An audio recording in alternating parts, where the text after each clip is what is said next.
आज हम लोग, जैसे कि मैंने आपको पहले ही बताया था कि आज से मैं सिलेबस कंप्लीट कराऊंगी नीट और एम्स का। जैसे कि आपको पता है यूनिट एंड मेजरमेंट से 2 से 3 क्वेश्चन आते हैं नीट में, एम्स में भी ऐसे आते हैं। तो हम शुरू करते हैं। हमारा फर्स्ट चैप्टर है मात्रक एवं मापन, यूनिट एंड मेजरमेंट, जिसमें होती हैं पहले भौतिक राशियाँ। आपको क्या पता है फिजिकल क्वांटिटीज़ क्या होती हैं? तो जैसे कि यहाँ पे इसकी डिफिनेशन लिखी गई है, विज्ञान तथा प्रकृति में होने वाली घटनाओं को समझने के लिए जो राशियाँ काम में ली जाती हैं उसे भौतिक राशियाँ कहते हैं। मतलब कि साइंस और नेचर में जो घटनाओं को समझने के लिए ये राशियाँ काम की जाती हैं। जैसे कि नेचर में जैसे हमें लेंथ नापना है, मतलब लंबाई नापनी है, दूरी नापनी है, तो इन सब के लिए मीटर का यूज करते हैं, वो भौतिक राशियाँ होती हैं। ऐसे ही साइंस में बहुत सारी चीज़ें होती हैं जो आपको हम आगे बताएंगे।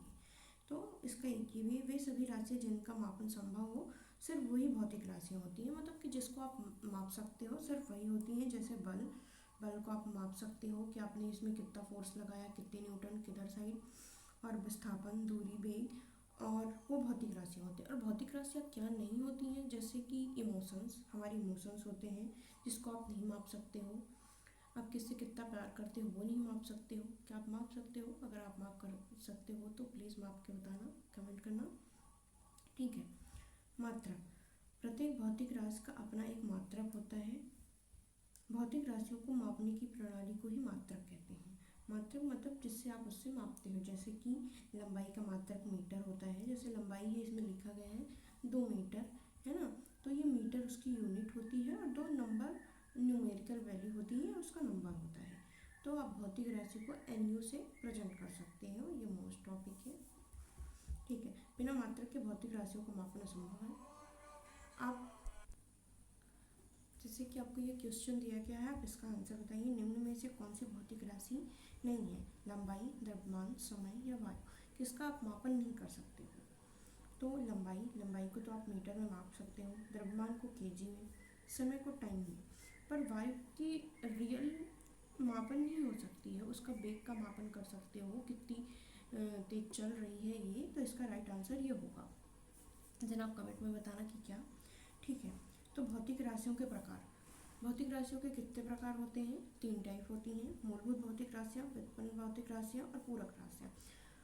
Fundamental physical quantities, derived physical quantities और सप्लीमेंट्री फिजिकल क्वांटिटीज होती हैं। तो आपको सबसे पहले बताते हैं मूलभूत भौतिक राशियाँ।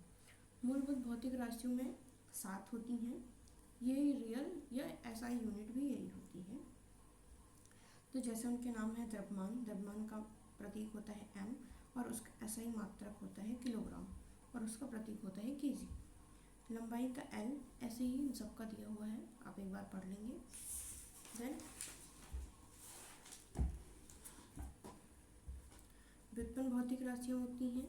वे भौतिक राशियाँ होती हैं जिनकी सहायता से आप किसी दूसरी अलग भौतिक राशि का मापन कर सकते हैं।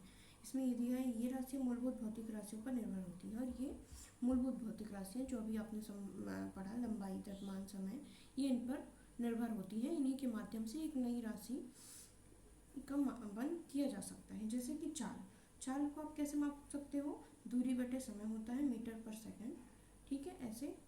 ऐसे वेग का विस्थापन बटे समय, मीटर बटे सेकेंड होता है।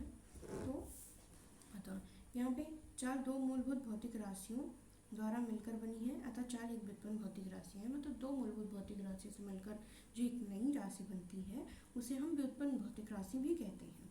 जैसे बल होता है, संवेग होता है, सब बहुत सारी राशियाँ होती हैं। ऊर्जा में स्थितिज ऊर्जा, गतिज ऊर्जा, कार्य, सब होती हैं।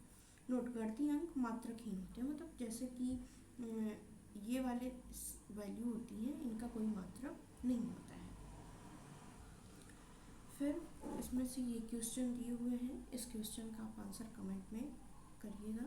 निम्न में से कौन मूल राशियों के समुच्चय के रूप में कार्य कर सकता है? इसका आंसर मैं आपको कमेंट में सॉल्व करके बताऊँगी। फिर पहले इसका आंसर आप हमें करिए। उसके बाद पूरक राशियाँ।